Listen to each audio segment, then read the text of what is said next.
मौलाना अबू बकर की निकली हेकड़ी। पुलिस ने खदेड़ा, उधेड़ा और जमकर धोया। हिंदुओं को मारने की रची थी साजिश। ये मौलाना नहीं, हिंदुओं का दुश्मन है। सफेद कुर्ता पजामा और टोपी पहने इस शख्स का नाम मौलाना सोहेल अबू बकर है। यूं तो मौलाना अबू बकर कहने को छोटे बच्चों को मजहबी तालीम देता है, लेकिन सच ये है कि तालीम वाला नकाब ओढ़कर वो कट्टरपंथ का नेटवर्क तैयार कर रहा था। वो हिंदू नेताओं को चुन चुन कर मारने की साजिश रच रहा था। मौलाना सोहेल की साजिश का पूरा चैप्टर डिकोड करने के लिए पहले शुरुआत उस किरदार से, जिसके जरिए गुजरात पुलिस ने मौलाना अबू बकर की साजिश को अंजाम तक पहुंचने से पहले ही नाकाम कर दिया। 4 जनवरी रात 10:30 बजे का वक्त था। हिंदू नेता उपदेश राणा को अज्ञात नंबर से फोन आता है, जिसमें अज्ञात शख्स कहता है, उपदेश, तू सूरत में किस जगह छिपा हुआ है? अपना पता खुद ही बोल दे, नहीं बताएगा तो तेरे को ढूंढ ही लेंगे। हमारा पूरा ग्रुप सूरत आ गया है, तेरी गर्दन उठाकर ले जाएंगे। धमकी मिलने के बाद सूरत के गोडादरा थाने में उपदेश राणा ने अज्ञात व्यक्ति के खिलाफ शिकायत दर्ज कराई थी। इसी शिकायत पर गुजरात पुलिस ने जांच का दायरा आगे बढ़ाया और गुजरात पुलिस ने सूरत से मौलाना सोहेल अबू बकर को गिरफ्तार किया। गिरफ्तारी के बाद मौलाना सोहेल अबू बकर से सूरत क्राइम ब्रांच पूछताछ शुरू करती है। मौलाना के सोशल मीडिया अकाउंट से लेकर फोन खंगालती है और मामला धमकी से आगे पाकिस्तान तक पहुंच गया।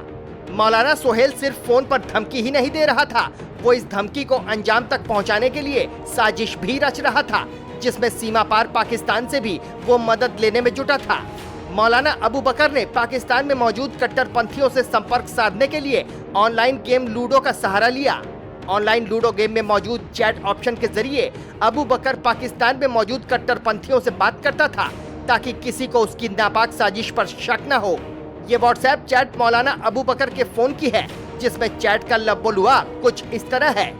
मौलाना अबू बकर पिछले 2 सालों से देश में दहशतगर्दी की साजिश रच रहा था।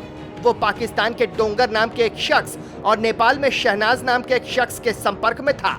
पुलिस जांच में सामने आया है कि मौलाना सोहेल को लाओस देश का सिम कार्ड इन दोनों के जरिए ही मिला था। इस सिम कार्ड के जरिए मौलाना सोहेल ने हिंदुवादी नेता उपदेश राणा को धमकियां दी थी। गुजरात पुलिस की क्राइम ब्रांच में खुलासा हुआ है कि मौलाना अबू बकर 4 लोगों की हत्या की साजिश रच रहा था, जिनमें मौलाना के निशाने पर कौन?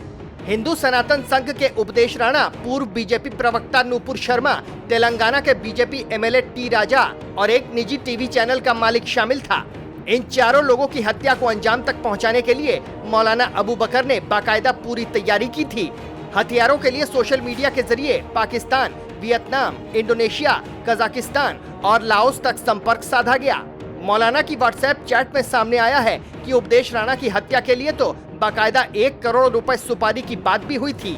केंद्रीय मंत्री ने कहा कि देश में एक बड़ी साजिश हो रही है, जिसका खुलासा सूरत में पकड़े गए सोहेल नामक व्यक्ति है, जो पूरे देश में नरेंद्र मोदी के समर्थक हैं। उसमें चुन चुन कर उसकी हत्या करने की साजिश चाहे नूपुर शर्मा हो, चाहे टी राजा हो।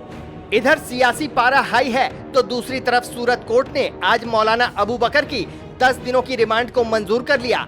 गुजरात पुलिस मौलाना की क्राइम कुंडली से कई और साजिशों को बेनकाब करने की तैयारी में है।